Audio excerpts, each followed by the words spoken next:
sommes là aujourd'hui pour faire une déclaration et une dénonciation des faits que nous subissons au sein de l'entreprise LCS, les Câbleries du Sénégal.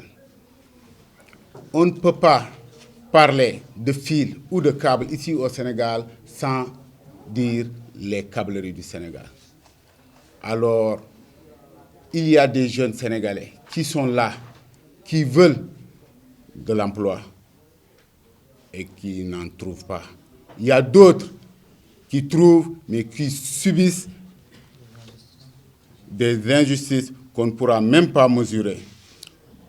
Au fait, ça fait des années que nous faisions des négociations avec la direction de LCS, mais qui n'aboutissent à rien du tout. Nous leur demandons de nous payer sur la base de 173,33 alors que nous travaillons 8 heures par jour durant une semaine. Nous leur demandons de respecter la prescription du décret 2006-1254 du 15 novembre 2006 réglementant les charges maximales à manutentionner sans moyens logistiques. Ils refusent catégoriquement. Car ce décret nous dit qu'aucun salarié ne doit pas pousser une charge supérieure à 120 kg, ni soulever une charge supérieure à 50 kg, alors que nous le subissons pendant des années. Après découverte de ce décret, nous avons réclamé nos devoirs. Nous avons réclamé nos droits du moins, en accomplissant nos devoirs. C'est en ce moment que la direction LCS est allée saisir un huissier pour essayer de nous incriminer en disant que nous étions en grève. Alors, c'est archi faux. Nous avons demandé au personnel d'appliquer le décret qui est dit 2006-1254. Et nous vous rappelons qu'ils sont habitués des faits. Ce n'est pas la première fois qu'ils essaient de licencier des salariés en leur culpabilisant cette sorte de grève. Nous ne sommes pas en grève. Nous ne sommes pas encore en grève.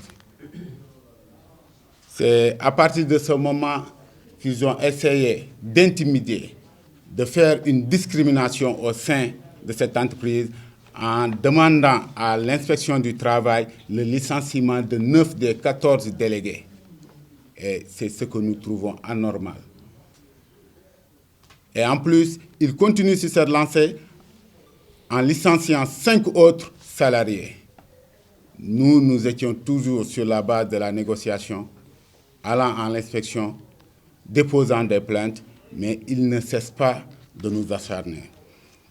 Cause pour laquelle nous avons demandé et déposé un préavis de grève qui va prendre effet à partir de ce fin de mois.